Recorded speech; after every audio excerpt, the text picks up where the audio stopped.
Assalamualaikum warahmatullahi wabarakatuh. Perkenalkan, nama saya Fitri Aulia dengan NIM 251051405. Pada kesempatan kali ini saya akan menjelaskan hasil dari ujian tengah semester pada mata kuliah Matematika Sains Data. Saya memilih beberapa soal, yaitu 4 soal, termasuk soal nomor 6 yang menjadi soal wajib, menggunakan perhitungan manual dan implementasi MATLAB. Baik, langsung saja kita masuk ke soal pertama.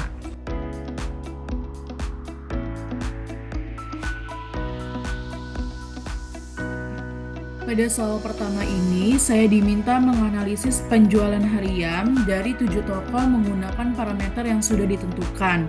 Kemudian menghitung statistik deskriptif serta menampilkan visualisasinya.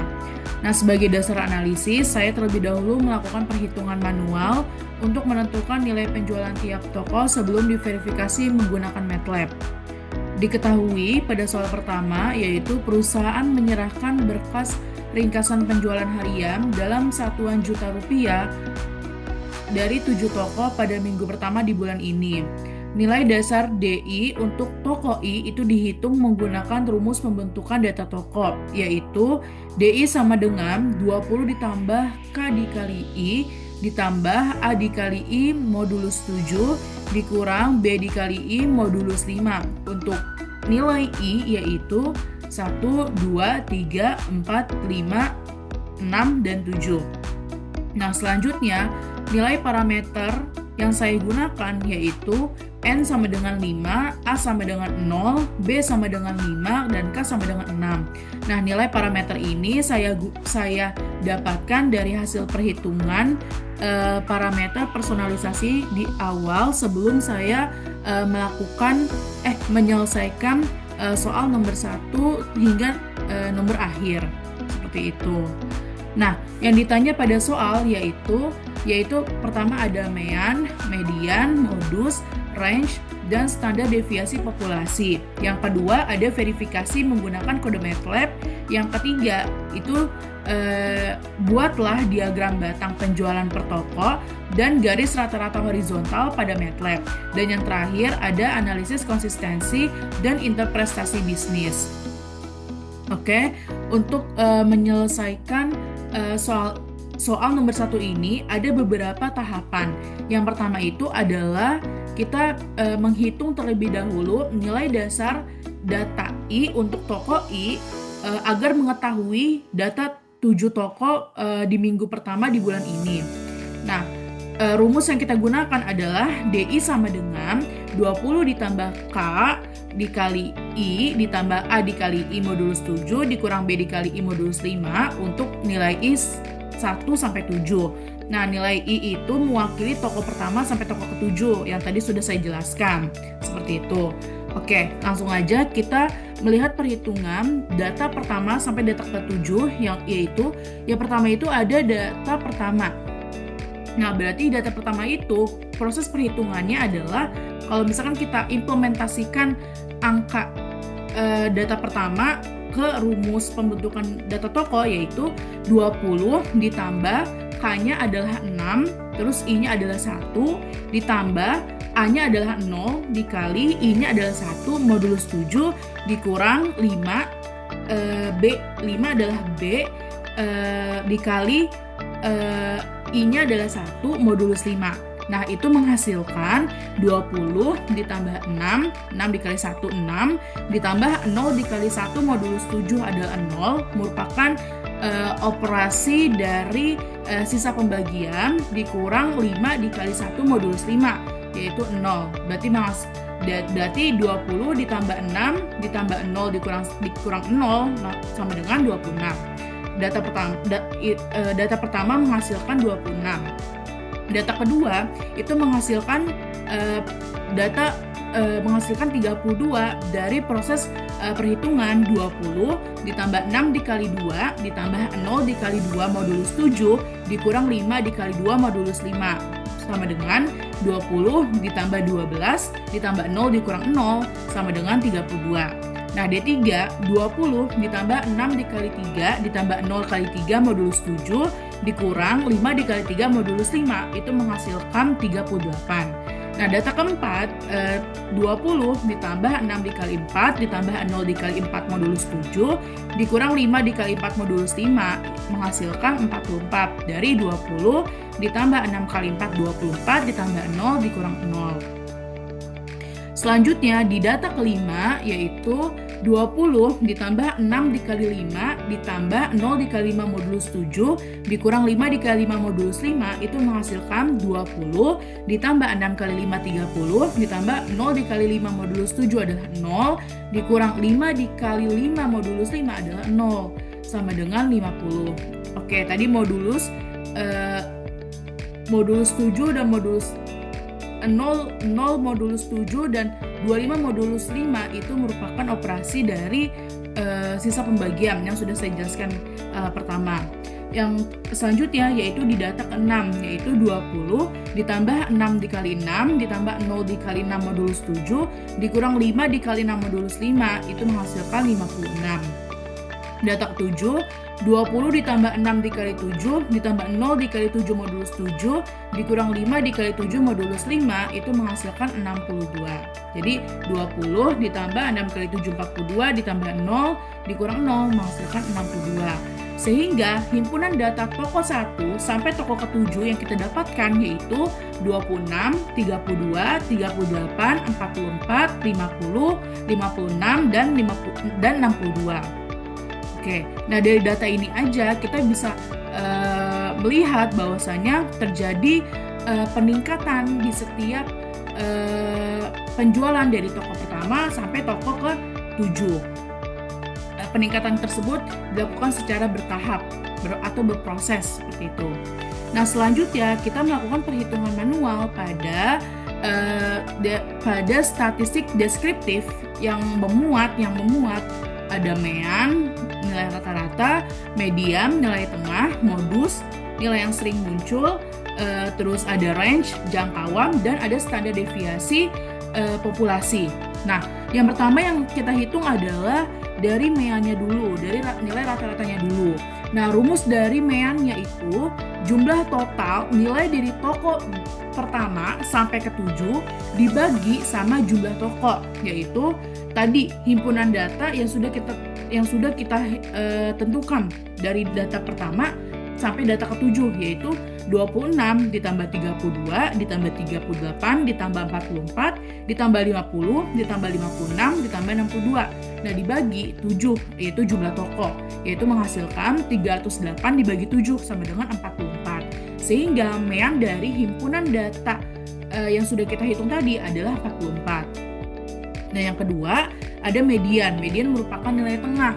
Nah, nilai tengah ini perlu catatan bahwasannya nilai tengah ini bisa didapatkan ketika semua himpunan data sudah diurutkan dari yang terkecil sampai yang terbesar.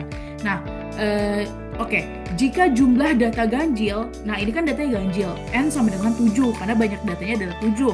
Maka median dari data ini dihitung dengan rumus N plus 1 dibagi 2. Jadi 7 plus 1 dibagi 2 yaitu 8 dibagi 2 sama dengan 4. Sehingga data pada soal ini itu mediannya atau nilai tengahnya terletak pada data keempat setelah diurutkan, di mana data keempat ini yaitu nilai rata-rata yang sudah kita hitung tadi yaitu 44. Selanjutnya untuk data pada soal ini itu median terletak pada data keempat. Nah, pada soal ini data keempat itu terletak pada angka pada angka 44. Oke, kita lanjutkan. Selanjutnya itu ada modus. Modus itu adalah nilai yang paling sering muncul dalam kumpulan data. Nah, dari data soal ini angka-angka ini hanya muncul satu kali, sehingga modusnya itu tidak ada. Nah, selanjutnya ada range. Range itu merupakan selisih antara nilai terbesar dan nilai terkecil. Nah, rumusnya itu adalah nilai maksimum dikurang nilai minimum, yaitu nilai maksimum dari data ini yaitu 62 dikurang sama 26 sama dengan 36. Nah, selanjutnya ada standar deviasi. Standar deviasi populasi. Ini yang berfungsi untuk mengatur seberapa jauh data tersebar dari rata-ratanya. Nah, untuk rumusnya itu adalah standar deviasi sama dengan akar dari sigma selisih data dikurang selisih setiap data dengan rata-rata lalu dikuadratkan, atau data pertama sampai ke 7 itu dikurang sama mean lalu dipangkatkan 2, terus dibagi sama jumlah nilai total untuk populasi, seperti itu. Nah, yang pertama itu yang kita hitung adalah sigma dari selisih data tokoh 1 sampai 7 itu dikurang sama rata-rata. Nah, kita cari dulu nih, data tokoh pertama itu kan tadi kan menghasilkan 26 dikurang sama rata-ratanya yaitu 44. Berarti 26 dikurang 44 pangkatin 2 itu sama dengan minus 18 pangkat 2. Minus 18 pangkat 2 sama dengan 324. Selanjutnya data tokoh kedua yaitu 32 dikurang 44 pangkat 2 sama dengan minus 12 pangkat 2 yaitu 144. Data tokoh ketiga yaitu sama dengan 38 dikurang 44 pangkat 2 sama dengan minus 6 pangkat 2 yaitu 36. Data tokoh keempat yaitu 44 dikurang 44 pangkat 2 sama dengan 0 pangkat 2 yang menghasilkan 0. Data tokoh kelima yaitu 50 dikurang 44 pangkat 2 sama dengan 6 pangkat 2 yaitu 36. Nah, data tokoh ke-6 yaitu 56 dikurang 44 pangkat 2 yaitu sama dengan 12 pangkat 2 sama dengan 144. Data tokoh ke-7 62 dikurang sama 44 pangkat 2 sama dengan 18 pangkat 2. 18 pangkat 2 sama dengan 324. Sehingga kita bisa dapatkan selisih dari data pertama dan ke-7 dari hasil kita bisa dapatkan selisih data pertama sampai data ke-7 yang dengan meannya. Selisih data pertama sampai ke-7 dengan mean gitu. Kita sudah ketahui. Nah, sehingga setelah itu kita jumlahin semuanya. Nah, yaitu pertama data tokoh pertama yaitu 324 ditambah sama data tokoh kedua selisih antara data tokoh dikurang sama meannya. Jadi yang di data kedua yaitu menghasilkan 144 ditambah 36 ditambah 0 ditambah 36 ditambah 144 ditambah 324.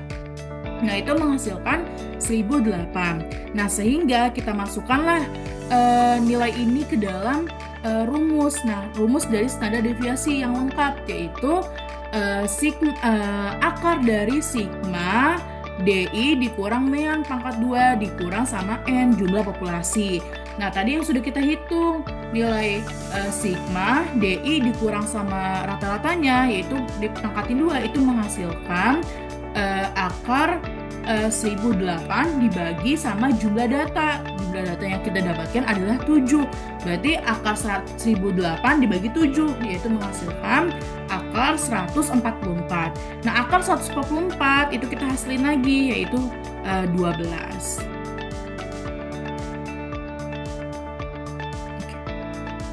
Setelah melakukan perhitungan secara manual, selanjutnya saya akan mengimplementasikan perhitungan tersebut ke dalam MATLAB untuk memverifikasi hasil yang diperoleh. Nah, alur dari program ini yaitu yang pertama itu ada inisialisasi program. Inisialisasi program saya menggunakan kode CLC titik koma, clear titik koma, dan close out titik koma. Nah, dengan tujuan saya ingin membersihkan command window dengan menghapus variabel sebelumnya dan menutup semua grafik agar program berjalan dari kondisi awal yang bersih. Yang kedua itu adalah parameter personalisasi dengan menggunakan A sama dengan 0, B sama dengan 5, N sama dengan 5, dan K sama dengan 6. Nah, fungsi dari parameter ini adalah untuk membentuk data penjualan. setelah itu ada rumus pembentukan data penjualan. Ini saya menggunakan indeks I untuk mewakili data dari toko pertama sampai toko ke-7. Kemudian saya juga memberikan rumus yang sudah diketahui dari soal untuk membuat data toko dari pertama sampai ke-7. Selanjutnya ada perhitungan dari statistik deskriptif yang meliputi rata-rata, nilai tengah, jangkauan atau range, dan standar deviasi populasi. Nah, pada standar deviasi populasi ini saya menggunakan parameter 1 untuk menandakan bahwasanya standar deviasi ini saya menggunakan populasi seperti itu. Nah, selanjutnya ada modus. Nah, di modus ini saya menggunakan sebuah perulangan. Nah, arti dari perulangan ini yaitu jika frekuensi kemunculan hanya satu artinya tidak ada nilai yang berulang. Dari ke-7 data ini tidak ada nilai yang berulang. Sehingga saya anggap tidak memiliki modus dan nilainya saya tetapkan menjadi 0. Selanjutnya ada menampilkan hasil dari data penjualan dari toko pertama sampai toko ke-7, kemudian ada menampilkan mean, median, modus, jangkauan atau range, dan standar deviasi serta timestamp ke dalam komen window.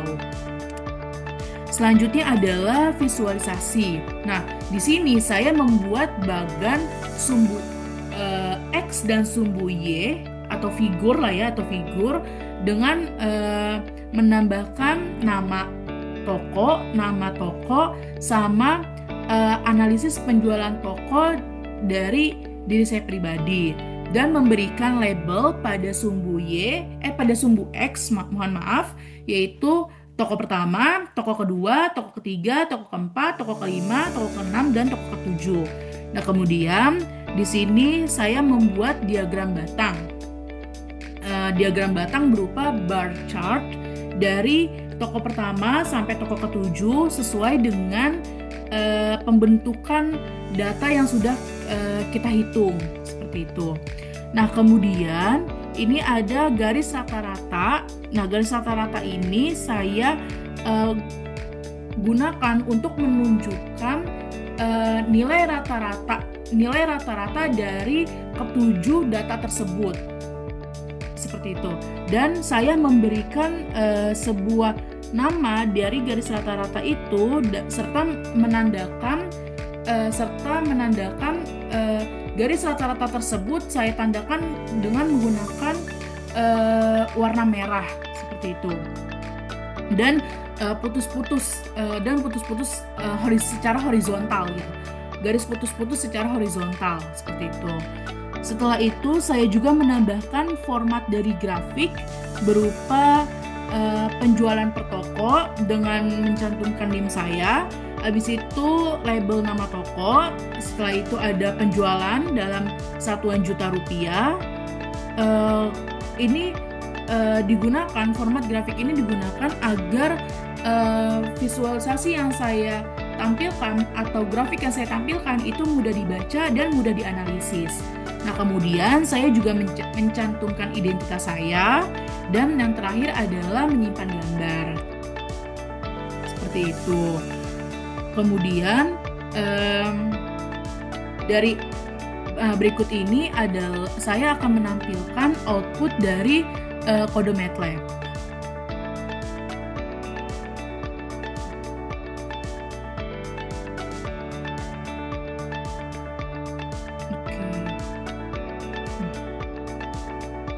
Oke, dapat dilihat dari verifikasi MATLAB.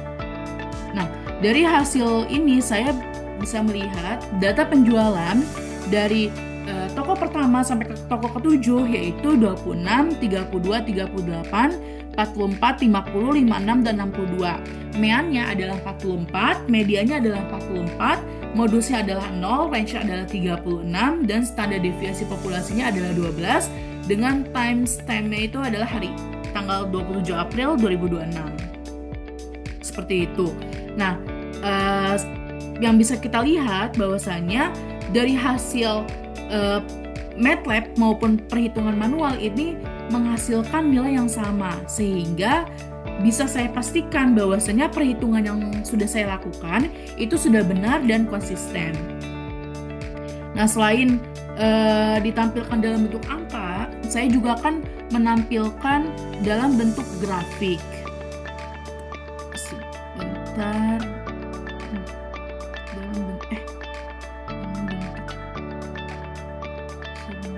Grafiknya mana ya?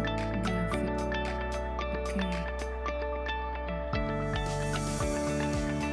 Nah, berikut adalah grafik penjualan dari 7 toko. Dari toko pertama, toko kedua, toko ketiga, keempat, kelima, keenam, dan ketujuh. Nah, bisa kita lihat setiap batang ini menunjukkan jumlah penjualan dari masing-masing toko, mulai dari toko pertama, toko kedua, ketiga, keempat, kelima, keenam, dan ketujuh. Seperti itu. Nah, mulai dari toko garis putus-putus ini yang berwarna merah ini menunjukkan nilai rata-rata dari ketujuh data tersebut.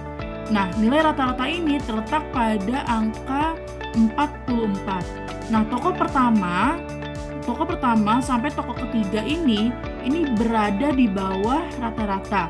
Sedangkan toko keempat ini tepat di sekitar rata-rata, dan toko kelima sampai toko ketujuh ini di atas rata-rata.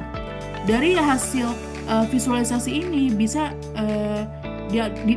diambil sebuah kesimpulan bahwasannya toko-toko dengan nomor 1, 2, dan 3 ini masih di bawah dari nilai rata-rata.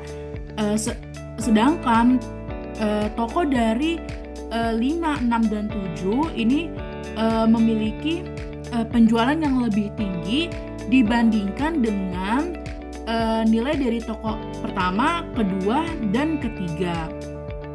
Nah, dari visualisasi dari grafik ini juga kita bisa mengambil sebuah interpretasi bisnis, yaitu di mana kita bisa lihat bahwasannya toko yang di atas rata-rata itu memiliki performa yang lebih baik daripada toko yang di bawah rata-rata. Nah, sehingga tim manajemen harus melihat kembali atau mengevaluasi kembali strategi dari penjualannya. Nah, tapi bisa dijadikan catatan, meski pola datanya ini dari pertama sampai ke-7 ini terlihat stabil dalam keadaan stabil. Nah, kita harus tetap memantau apakah tren ini konsisten di minggu-minggu berikutnya atau hanya dipicu dengan faktor musiman di minggu pertama, seperti itu, di minggu pertama di bulan ini, seperti itu. Nah, jadi dapat saya simpulkan bahwasannya nilai rata-rata penjualannya itu dari grafik ini adalah 44 dengan distribusi yang cukup merata serta tidak terdapat nilai modus karena semua data berbeda. Nah, hasil perhitungan manual maupun MATLAB itu menunjukkan hasil yang konsisten. Pada soal ketiga, saya diminta untuk menganalisis segmentasi pelanggan menggunakan operasi himpunan, serta menganalisis komposisi fungsi untuk menentukan kaitan antara volume pembelian dan pendapatan. Sebagai dasar analisis, saya terlebih dahulu melakukan perhitungan manual untuk menentukan anggota himpunan dan hasil komposisi sebelum diverifikasi menggunakan MATLAB. Pada soal ketiga ini dapat diketahui yang pertama, nilai parameter yang saya gunakan adalah N sama dengan 5, A sama dengan 0, B sama dengan 5, dan K sama dengan 6. Yang kedua, universe atau semesta dari himpunan data ini yaitu 5, 6, 7, sampai 25. Nah, total dari himpunan data ini sebanyak 21 pelanggan. Kemudian dari semesta dari himpunan data semestanya itu dibagi lagi menjadi 3 himpunan, yaitu A, B, dan C. Nah, di himpunan A kita mendapatkan himpunan data sebanyak yaitu 5, 7, 9, 12, 15, 18, dan 20. Di himpunan B kita mendapatkan himpunan 8, 10, 12, 15, 17, dan 23. Di C 6, 12, 15, 16, 22, dan 25. Kemudian, apa yang ditanyakan dari soal nomor 3 ini? Yang pertama itu adalah membuat diagram Venn dan operasi himpunan. Nah, operasi himpunan yang kita cari nanti yaitu yang pertama ada A gabungan B gabungan C. Yang kedua, A irisan B irisan C. Yang ketiga, A gabungan B irisan C komplement. Yang keempat adalah symmetric difference. Selanjutnya, kita juga ada ditanyakan komposisi fungsi yaitu FOGX dan GOFX, serta apakah fungsi FOGX dan GOFX ini termasuk ke dalam komutatif. Nah, kemudian kita juga disuruh untuk menentukan F aksen X secara manual. Selanjutnya adalah mengklarifikasi fungsi F dan G. Apakah fungsi F dan G ini termasuk ke dalam injektif, surjektif, dan bijektif dengan kodomain dan domain dan kodomain R. Oke, untuk menyelesaikan soal nomor 3 ini, langkah pengerjaan yang pertama yaitu mengidentifikasi anggota dari himpunan. Yang sudah kita ketahui, himpunan semestanya adalah 5, 6, 7, 8, pokoknya dari 5 sampai 25 yang menghasilkan 21 pelanggan. Himpunan A-nya yaitu 5, 7, 9, 12, 15, 18, dan 20. Himpunan B-nya yaitu 8, 10, 12, 15, 17, dan 23.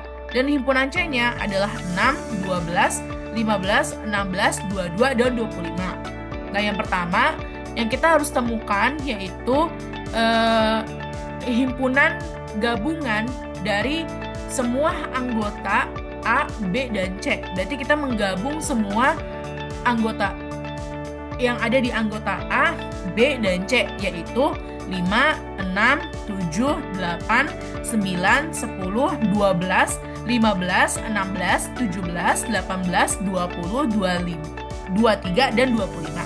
Sehingga gabungan himpunan A, B, dan C itu sebanyak 15. Selanjutnya itu ada himpunan A irisan B irisan C, yaitu angka yang beririsan dari ketiga himpunan tersebut. Nah, dari ketiga himpunan ini yang selalu ada, angka yang selalu ada yaitu 12 dan 15. Sehingga irisan dari himpunan A, B, dan C adalah 12 dan 15. Ada dua angka di irisan A, B, dan C.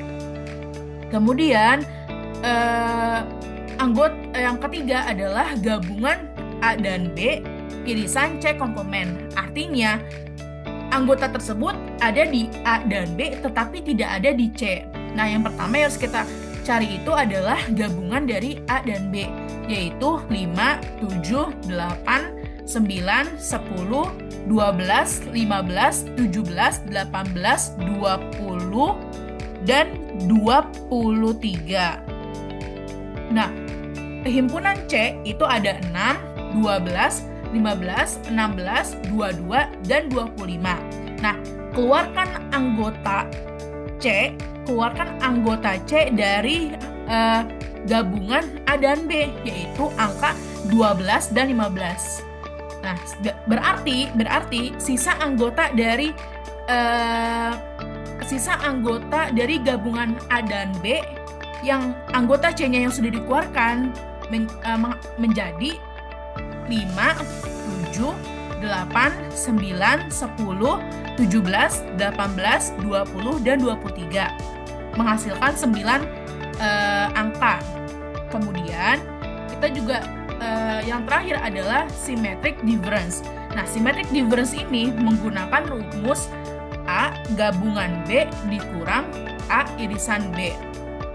Nah, kita cari dulu tuh anggota dari gabungan A dan B yang tadi sudah saya sebutkan, yaitu 5, 7, 8, 9, 10, 12, 15, 17, 18, 20, dan 23. Nah, irisan dari A dan B juga kita cari, yaitu 12 dan 15. Nah, ini kan selisih ya dari gabungan A, dari A gabungan B dikurang A irisan B. Berarti kita harus menghilangkan anggota dari A irisan B yang ada di himpunan A gabungan B gitu.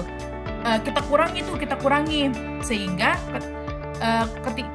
hasilnya sehingga menghasilkan 5, 7, 8, 10, 17, 18, 20, dan 23.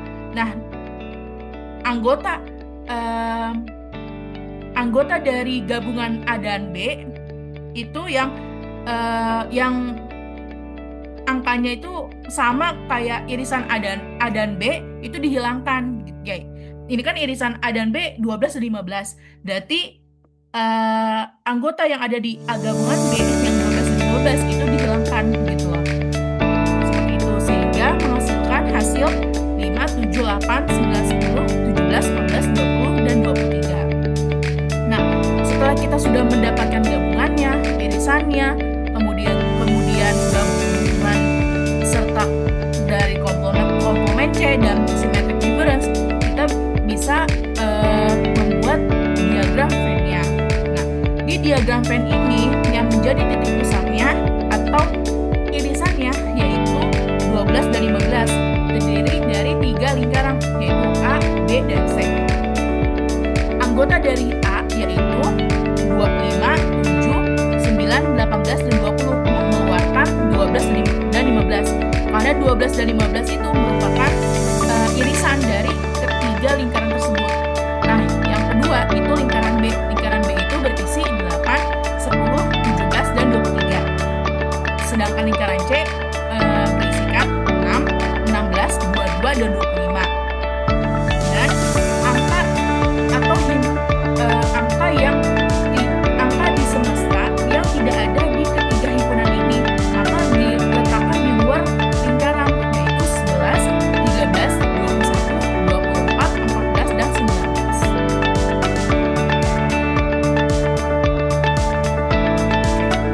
Setelah kita sudah mengidentifikasi anggota himpunannya dan sudah menghitung operasinya, kita mencari komposisi dari fungsi tersebut.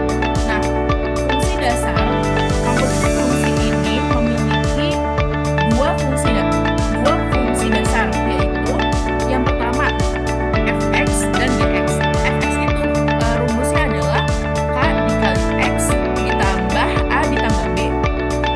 Berarti sama dengan 6, k-nya adalah 6 dikali sama x ditambah a-nya adalah 0 ditambah b-nya adalah 5. Berarti 6 dikali x 6x ditambah 0 plus 5, berarti 6x plus 5.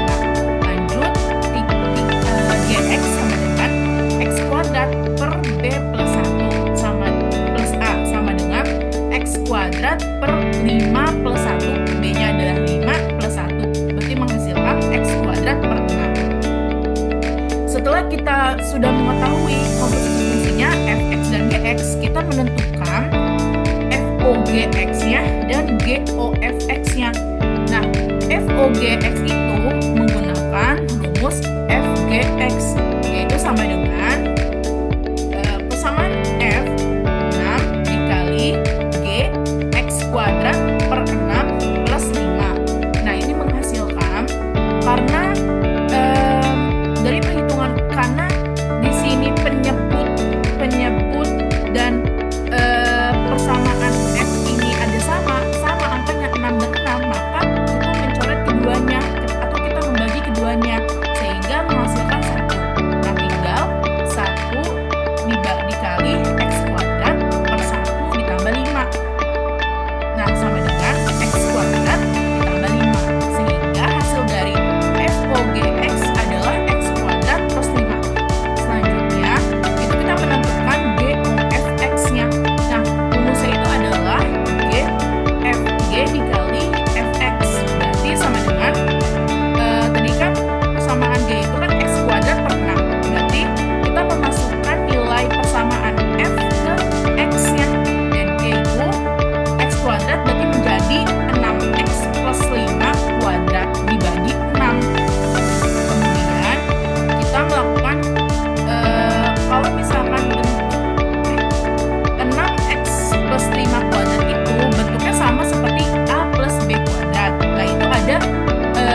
B kuadrat. B kuadratnya di sini adalah 5, berarti 5 kuadrat, sehingga menghasilkan persamaan 36x kuadrat ditambah 60x plus 25 dibagi 6. Nah, kemudian kita membagi persamaan atas dengan 6, yaitu 36x kuadrat dibagi 6, 6x kuadrat ditambah 60x dibagi 6 sama dengan 10x. Nah, ditambah 25 dibagi 6. Karena 25 dibagi 6 nggak bisa dan tidak menghasilkan hasil, maka ditulis saja 25/6. Setelah itu, kita melakukan pembuktian apakah FOGX dan GOFX ini termasuk komutatif. Nah, cara pembuktiannya adalah dengan mencari nilai X terlebih dahulu. Nilai X dicari menggunakan rumus B plus 2, yaitu B-nya adalah 5 ditambah 2, yaitu 7. Nah, di sini kita cari tuh FOGX, X yaitu ganti ke 7, ganti 7. Berarti X kuadrat ditambah 5. Tadi kan tadi hasil dari FOGX itu adalah X kuadrat plus 5. Karena X itu sudah diganti menjadi 7, maka X menjadi 7 kuadrat plus 5 sama dengan 49 ditambah 5, yaitu 54.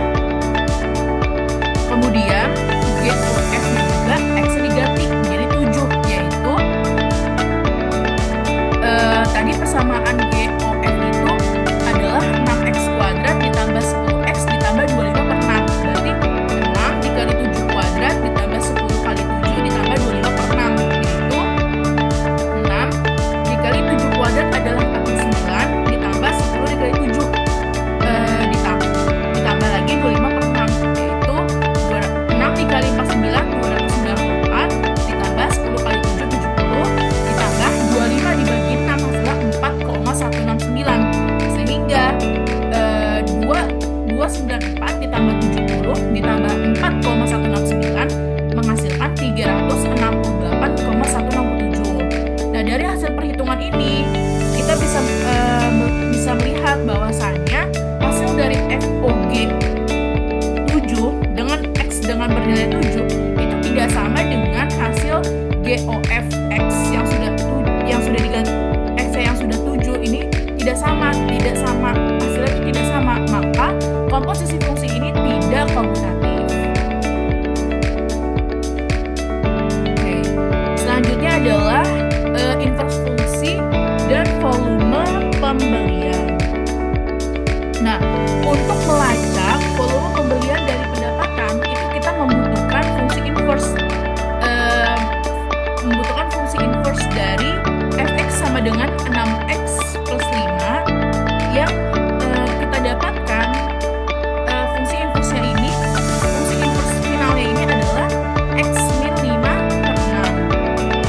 Kemudian kita juga diminta untuk mencari volume pembelian yang dilambangkan dengan variabel x. Nah, untuk mencari volume pembelian ini kita harus mengetahui dulu pendapatan total. Nah, pendapatan total kita lambangkan dengan variabel y. Nah, untuk mencari pendapatan total kita menggunakan rumus K dikali 100 ditambah A ditambah B.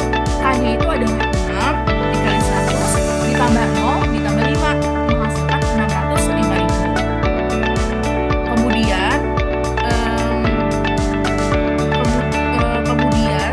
kita mencari kembali kemudian kita mencari pendapatan. Kemudian kita mencari kembali pembelian per unitnya. Jika kita ingin mendapatkan pendapatan total sebanyak 605.000, kita harus menjual misalkan barang ini sebanyak berapa unit gitu loh. Mencari pembelian per unitnya gitu. Nah, untuk mencari pembelian per unitnya kita menggunakan rumus dari inverse, yaitu X sama dengan F inverse. X diganti jadi Y karena kita mau mencari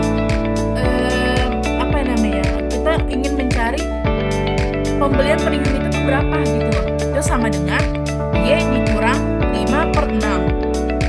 Nah, di sini kita tinggal substitusi, berarti X sama dengan F aksen, Y-nya adalah 605 sama dengan Y-nya 605 dikurang sama 5 dibagi sama 6. 605 dikurang 5, 600 dibagi 6 sama dengan 100. Sehingga volume pembelian menghasilkan pendapatan tersebut adalah 100 unit. Jadi, jika target pendapatan kita adalah 605.000, kita harus mendapatkan hasil pembelian barang tersebut sebanyak 100 unit. Dan yang terakhir adalah mengklasifikasi fungsi. Apakah fungsi dari F dan G ini termasuk injektif, subjektif kah, atau bijektif kah? Oke, yang pertama itu yang kita cari adalah Fx. Nah, Fx ini dikatakan bijektif karena ia memenuhi syarat injektif, yaitu 1:1, dan subjektif, seluruh kodomain terpetakan. Sebaliknya, Gx tidak termasuk klasifikasi bijektif karena ia gagal di uji injektif. Nilai kuadrat menghasilkan output yang sama untuk input positif dan negatif. Setelah melakukan perhitungan secara manual, selanjutnya saya akan mengimplementasikan perhitungan tersebut ke dalam MATLAB untuk memverifikasi hasil yang diperoleh. Alur program dari program ini adalah yang pertama yaitu menginisialisasikan program dengan menggunakan kode CLC titik koma, clear titik koma, dan close out titik koma. Saya menginginkan untuk membersihkan command window dengan menghapus variabel sebelumnya dan menutup semua grafik agar program berjalan di kondisi awal yang bersih. Yang kedua, saya mencantumkan parameter personalisasi yang saya gunakan, yaitu N sama dengan 5, A sama dengan 0, B sama dengan 5, dan K sama dengan 6. Parameter personalisasi ini berfungsi sebagai perhitungan himpunan dan koefisien fungsi matematika. Selanjutnya, yaitu melakukan operasi himpunan. Saya menggunakan fungsi onion, intersect, dan set sort untuk menghitung gabungan, irisan, serta beda setanggup antar himpunan guna melihat perilaku pelanggan secara spesifik. Kemudian saya juga melakukan komposisi fungsi untuk mendefinisikan fungsi pendapatan Fx dan fungsi dasar Gx, dan saya juga menggunakan symbolic math toolbox untuk mencari FOGX dan GOFX secara otomatis. Selanjutnya, saya juga mengecek komutatif apakah FOGX dan GOFX merupakan komutatif. Nah, tadi dari hasil perhitungan manual dia tidak komutatif karena hasil keduanya tidak identik. Saya juga ingin mengecek di MATLAB yang memverifikasi di MATLAB yang apakah perhitungan manual yang saya lakukan itu benar atau tidak mengenai pengecekan komutatif ini, seperti itu. Kemudian masuk ke bagian D, yaitu inverse, mencari inverse fungsi. Nah, saya menggunakan kode F_inverse sama dengan solve Y tanda kurung Y sama dengan K dikali X ditambah A plus B, X. Nah, ini saya mencari fungsi inverse P-1X untuk melakukan pelacakan balik dan nilai pendapatan menjadi volume pembelian per unit. Kemudian saya juga menggunakan kode untuk menampilkan hasil di layar command window dengan menggunakan kode fprintf untuk menampilkan hasil MATLAB ke dalam comment window nanti. Selanjutnya, bagian visualisasi, saya membuat grafik batang untuk membandingkan hasil dari FOG7 dan GOF7 agar perbedaan nilainya terlihat lebih kontras secara visual. Kemudian, di dalam grafik ini saya menambahkan label dan format yang berfungsi agar diagram batang saya ini terlihat lebih jelas secara informasi. Dan yang terakhir yaitu menyimpan grafik, untuk dijadikan sebagai dokumentasi. Baik, saya akan menunjukkan output dari hasil kode MATLAB ini. Nah, berdasarkan hasil manual dan MATLAB, kita bisa melihat bahwa hasilnya ini adalah sama dari hitungan manual maupun verifikasi dari MATLAB itu sendiri. Oke, selanjutnya saya ingin menunjukkan pula grafiknya. Oke, ini untuk grafiknya.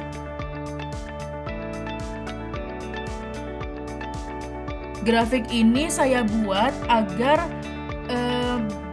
lebih mudah dianalisis. Nah, untuk grafiknya ini ada 2 batang, yaitu batang pertama menunjukkan FOG7 sebesar 54. Batang kedua menunjukkan nilai GOF7 sebesar 368,167. Nah, terlihat perbedaan yang sangat mencolok di antara 2 grafik ini. Nah, perbedaan ini membuktikan bahwasannya fungsi FOG7 itu tidak sama dengan fungsi GOF7, atau nilai dari fungsi FOG7 itu tidak sama dengan GOF7. Maka dari itu, ia tidak termasuk ke dalam sifat komutatif. Seperti itu. Jadi, urutan penerapan fungsi atau strategi bisnisnya nanti akan memberikan hasil akhir yang sangat berbeda. Nah, dari hasil tersebut, kita dapat melakukan sebuah interpretasi secara bisnis. Pada segmentasi pelanggan, irisan A, irisan B, dan irisan C berjumlah 2 pelanggan, yang berarti hanya sebagian kecil pelanggan yang sangat loyal di semua kanal. Secara fungsi, karena fungsi ini tidak komutatif, perusahaan harus sangat berhati-hati dalam menentukan urutan proses operasional agar pendapatan yang dihasilkan dapat maksimal. Nah, berdasarkan hasil perhitungan manual dan verifikasi MATLAB, dapat disimpulkan bahwasannya terdapat 15 pelanggan unik secara keseluruhan dengan irisan di ketiga kelompok sebanyak 2 pelanggan. Fungsi komposisi ini terbukti tidak komutatif. Hal ini terlihat jelas dari grafik di mana hasil GOF7 jauh lebih besar daripada FOG7. Dan yang terakhir, hasil perhitungan manual dan MATLAB menunjukkan nilai yang konsisten dan sama, mulai dari operasi himpunan hingga perhitungan volume pembelian sebanyak 100 unit untuk target pendapatan sebanyak Rp605.000.